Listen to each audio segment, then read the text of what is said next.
कि ये इनके लिखा हुआ है कि मिशन अखंड भारत के तहत नंद परिक्रमा भी कर रहा है और साइकिल से कर रहा है, सिंगल व्यक्ति कर रहे हैं। क्या नाम है आपका? 22 सालों से जो है मौन धारण है और महाराज जी से जब भी बात करना होता है तो महाराज जी आप देख सकते हैं, वो स्लेट दिखाइए महाराज जी। महाराज जी स्लेट पे तो मैं बरेली में 2 दिन जो है मासी के पास रुका। मासी ने कहा कि मेरी कोई वीडियो नहीं बनाना। अब जाते जाते मैं मासी को चरण छूते हुए मैं एक वीडियो बनाना चाहता हूँ कि मासी आप बहुत अभिवादन योग्य हैं और आपकी यात्रा इसी तरह मंगलमय होए और आप 3000 क्या 30,000 और 30 लाखों हजार तरक्की करें। इसमें वो है क्लाइमेट चेंज की। अपने देश में हर साल हम लोग 3 अरब टन कार्बन एमिट कर रहे हैं और धरती माता के पास जो सोखने की जो शक्ति है अभी वो मात्र 1 अरब टन की बची है। अगर हम सब लोगों ने पेड़ नहीं लगाए तो आने वाले दिनों में ना हम लोगों को पानी मिलेगा, क्योंकि पेड़ सिर्फ ऑक्सीजन नहीं देते हैं, धरती का जलस्तर बनाए रखने में, जैसा कि आप सब लोगों ने देखा होगा, जाना होगा कि धरती का जलस्तर हर साल क्या होता जा रहा है, नीचे जाता जा रहा है। और इसके पीछे रीजन यही है कि हम बहुत ज्यादा, हम नहीं, कुछ ऐसे लोग हैं अपने देश में जो पेड़ों को क्या कर रहे हैं, अपने लालच के बस। तो मैं पूरे भारत में चाहता हूं कि अपने पेड़ों को बचाया जाए। इसके लिए मैं एक संगठन बना रहा हूं जिससे कि हम अपने पेड़ों को, अपने नदियों को, अपने पहाड़ों को बचाने में हम क्या हो पाए, कामयाब हो पाए। क्योंकि अकेले अगर मैं किसी को बोलूंगा तो कोई मानेगा क्या, लेकिन अगर बहुत सारे लोग एक साथ बोलेंगे तो मानेंगे लोग। तो मैं इसलिए अपना घर काम आराम छोड़ के निकला हूं और मैं पूरे भारत में आप सबसे अपील कर रहा हूं। तो आपसे भी अपील करूंगा कि अभी जब बरसात का सीजन आएगा तो 5 पौधे आप लगाइएगा। कितने लगाएंगे आप? देखिए, कहते हैं ना कि कभी अभी एहसान फरामोशी हमें नहीं करनी चाहिए। तो सबसे बड़ा एहसान जो हमारे ऊपर है वो धरती माता का है। उन्हीं की वजह से हम जिंदा हैं यहाँ पे। अगर वो ऑक्सीजन नहीं देती, वो खाना नहीं देती, आज जो कुछ भी हम देख रहे हैं सब धरती माता से लिया गया है कि कोई किसी ने पैदा किया है। तो हम उनके एहसान चुकाने के बदले 5 पौधे लगाएंगे। तो नर्मदा मैया को साक्षी मानते हुए एक थोड़ा संकल्प कर लें। चलिए हाथ आगे करते हैं नर्मदा मैया को साक्षी मानते हुए। चलिए मैं नर्मदा मैया को साक्षी मानते हुए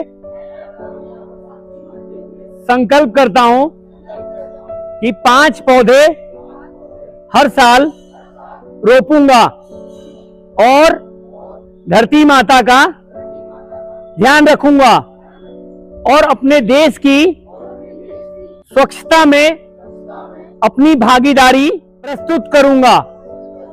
न मैं गंदा करूंगा, न मैं किसी को गंदा करने दूंगा। भारत माता की वंदे। धन्यवाद। मैं 2 दिन जो है मासी के पास रुका। मासी ने कहा कि मेरी कोई वीडियो नहीं बनाना। अब जाते जाते मैं मासी को चरण छूते हुए मैं एक वीडियो बनाना चाहता हूँ कि मासी आप बहुत अभिवादन योग्य हैं और आपकी यात्रा इसी तरह मंगलमय होए और आप 3000 क्या 30,000 और 30 लाखों हजार तरक्की करें। बहुत बहुत शुभकामनाएं आपके लिए। थैंक यू, बहुत बहुत धन्यवाद। धन्यवाद गट्टू। पिछले 2 दिन से बरेली में मेरे साथ बहुत सारे स्कूलों में जो पौधे लगवाए हमने, स्कूलों में गया मेरे साथ, पूरा टाइम मेरी हेल्प की। गट्टू बहुत बहुत धन्यवाद, थैंक यू। पहुंच गया हूं उदयपुरा में और उदयपुरा में जो मैं रुका हूं श्री राम जानकी मंदिर जो लगभग 100 साल पुराना है। यहाँ पे एक महाराज जी मिले जो लगभग 22 साल से मौन है।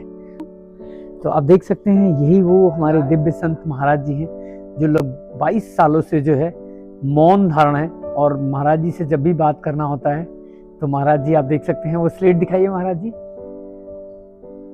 महाराज जी स्लेट पे जो है लिखते हैं। महाराज जी अयोध्या से रहने वाले हैं। अभी देखिए महाराज जी कुछ लिख रहे हैं।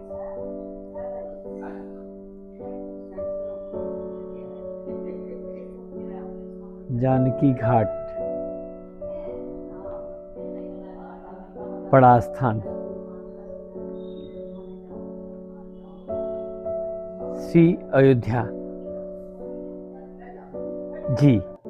तो आप देख सकते हैं महाराज जी जो बिलोंग करते हैं जानकी घाट बड़ा स्थान श्री अयोध्या जी से, और लगभग यहाँ 27 सालों से महाराज जी अपनी सेवा दे रहे हैं इस मंदिर में। धन्यवाद मैया प्रसादी देने के लिए, धन्यवाद। सीताराम सीताराम। देखिए आप सबको राम राम, नर्मदे मैया की जय हो। मैं हूँ उदयपुरा में और उदयपुरा से मैं आज जबलपुर की तरफ बढ़ रहा हूँ। 100 किलोमीटर का टारगेट मैंने लिया है। आज देखता हूँ मैं कितना चला पाता हूँ। और बीच में बहुत सारे तेंदुखेड़ा करके एक जगह है जहाँ बहुत खतरनाक जंगल है, पहाड़ी है, नाम ही उसका तेंदुखेड़ा है। तो बने रहिए, मैं आपको तेंदुखेड़ा का जंगल घुमाता हूँ। राम जानकी मंदिर उदयपुरा को बाय करने का समय आ गया है और रात्रि विश्राम जो है मैंने इस बिस्तर पे किया था। धन्यवाद मैया, धन्यवाद एक बार और। जय श्री राम। रोड पे पहुंच गए हैं, 4 लेन हाईवे पे। आज बहुत ज्यादा ठंड है, देखते हैं इस ठंड में कितने किलोमीटर हम साइकिल चला पाते हैं। इसी हाईवे पे एक दुकान मिली जहाँ पे जलेबी गुड़ की और पोहा खाने को मिल रहा है। गुड़ की जलेबी क्या आपने कभी खाई है? खाइए, अगर नहीं खाई है तो चीनी की जलेबी से बहुत ज़्यादा अच्छी, टेस्टी और फायदेमंद होती है। रास्ते में अजय भैया मिले जो महाराष्ट्र से नर्मदा मैया की परिक्रमा कर रहे हैं। बहुत अच्छा लगा कार से जाते हुए आप रुके और भैया ने हमें 2 किलो। थैंक यू भैया, बहुत बहुत धन्यवाद। नर्मदे हर। मैं नर्मदा मैया की परिक्रमा के दौरान मैं तेंदुखेड़ा में हूँ और यहाँ पे मुझे देखा कि राष्ट्रीय किसान मजदूर संघ के कुछ हमारे भाई और अंकल जी लोग धरने पे बैठे हैं। आइए जानते हैं कि इन लोगों का धरना किस विषय को लेके है। सर नमस्ते, किस मांग को लेके आप लोग धरना कर रहे हैं यहाँ पे? हमारी जो चिनकी बोराज एक परियोजना है जो 80 साल के बाद हमारे विंध्याचल पर्वत संक्रामणी पानी की कमी उसकी पूर्ति करने के लिए जी बनाई गई थी। जी परंतु जिन गाँव में असिंचित हैं, जो पहले से ही सूखे हैं, उनमें पानी नहीं पहुंचाया जा रहा और गर्मी के टाइम पे जो हमारे ये 40-42 गाँव में पीने के पानी का भी संकट रहता है और मोदी जी का संकल्प है हर घर नल जल योजना। हर घर को नल से पानी पहुंचाने का काम है, परंतु यहाँ तो टंकी भी बनी हुई है, पाइपलाइन भी डली हुई है और उनमें पानी नहीं है, न पाइप लाइन से। तो फिर पानी कहाँ से ले आते होंगे आप लोग इतनी गर्मी में, धूप में? गर्मी में जब पानी की व्यवस्था टैंकरों के माध्यम से, जहाँ दूसरे जल स्रोत हैं गांव से 5-5, 10-10 किलोमीटर दूर, तो वहां से पानी की पूर्ति होती है पीने के पानी। बहुत ज्यादा कठिन परिश्रम होता होगा, बहुत कठिन परिश्रम। गर्मी के समय में तो ये 40-42 गाँव में ये स्थिति है कि नहाने के 2-2, 3-3 दिन में व्यक्ति नहाते हैं। अरे बाप रे बाप, इस तरीके से जो है विश्व गुरु बनेंगे हम लोग। अब ये तो सरकारें विषय में क्या बोलना चाहेंगे, अभी बता रहे थे। और खाद के विषय में हमारा सबसे प्रमुख जो है, खाद के कारण ही हम और पानी के कारण उन्नत जो हमारी हरित क्रांति आई है। तो जो पूर्व प्रधानमंत्रियों ने जिस बात को कहा था कि हरित क्रांति लाओ, देश के किसान ज्यादा मेहनत करो, हमने सिर्फ 2 मांग की थी कि हमको खाद और पानी दो। तो खाद में ये स्थिति है, पहले तो संकट नहीं होता था खाद का, मगर अब परिस्थिति अलग हो गई। एक कट्टे खाद के लिए भी अगर लाइन में लगना पड़ता है तो 24 घंटे में 1 कट्टी खाद मिलता है। और मैंने सुना कि खाद की जो कट्टियां हैं उनमें जो है बहुत ब्लैक मार्केटिंग भी हो रही है कहीं, और ब्लैक मार्केट ऐसा अपनी 270 की बोरी 500 रुपए में और 600 रुपए में मिल रही है यूरिया की, और 1500 में डीएपी की खाद की बोरी मिल रही है। ये हमारे किसान भाई लोग जिनकी मेहनत से पूरा देश नहीं पूरा विश्व, इनके उगाए अनाज को जो है पूरा विश्व जो है खा के जो है आज जिंदा है। लेकिन सोचिए यही लोग परेशान होंगे तो फिर कैसे हमें अनाज मिलेगा भाई? क्या नोट खा के हम जिंदा रहेंगे क्या? आइए आगे जुड़े और हम सब एक दूसरे की ताकत बने, जिससे जो हमारे लाल बहादुर शास्त्री ने नारा दिया था, जय जवान जय किसान, सच में जवानों की और किसानों की इज्जत हो, तभी अपना भारत महान बनेगा। धन्यवाद। बहुत बढ़िया, धन्यवाद। ये भोपाल के निवासी है, साइकिल के द्वारा नर्मदा परिक्रमा कर रहे हैं और युवाओं की एक अच्छा मैसेज दे रहे हैं कि ये इनके लिखा हुआ है कि मिशन अखंड भारत के तहत नर्मदा परिक्रमा भी कर रहा है और साइकिल से कर रहे हैं, सिंगल टैक्सी कर रहे हैं। क्या नाम है आपका? मेरा नाम पंकज सिंह चौहान है, लेकिन मैंने अपना सरनेम बदल दिया। मैं धरापुत्र पंकज दिखता हूँ और मैं पूरे भारत में 10 लाख पौधे लगाने का मैंने अगले 10 साल का संकल्प किया है। और पूरे भारत में 10 लाख जो पौधे लगा रहा हूँ, अपने देश के जो रियल हीरोज हैं उनको ये पौधा देते हुए, उनका सम्मान करते हुए, और पूरे भारत में अपील कर रहा हूँ कि अपने देश के असली हीरोज को पहचानिए। वो कौन से लोग हैं? अपने किसान, शिक्षक, मजदूर, डॉक्टर्स, इंजीनियर, सिपाही, सैनिक, वैज्ञानिक, माता पिता और आप जैसे मीडिया वाले भाई, जिनके होने से अपने देश में बहुत सारी चीजें जो अच्छी हो रही हैं वो आप सब लोगों की वजह से ही हो रही हैं। क्योंकि गलत के खिलाफ अगर आप आवाज नहीं उठाओगे तो फिर आज बहुत सारी चीजें गलत हो रही हैं। मानते नहीं इस बात को? आज बहुत सारे लोग मीडिया में भी बिक गए हैं। तो मैं पूरे भारत में अपील कर रहा हूँ कि एक देश, एक ऐसी शिक्षा व्यवस्था लागू हो जिससे मानव अपने आप को जाने। मानव जब तक अपने आप को नहीं जानेगा कि मेरा मन क्या है, मेरा शरीर क्या है, मेरी बुद्धि क्या है, मेरा चित्त क्या है, मेरी चेतना क्या है, वो लालच में गलत काम करता रहेगा।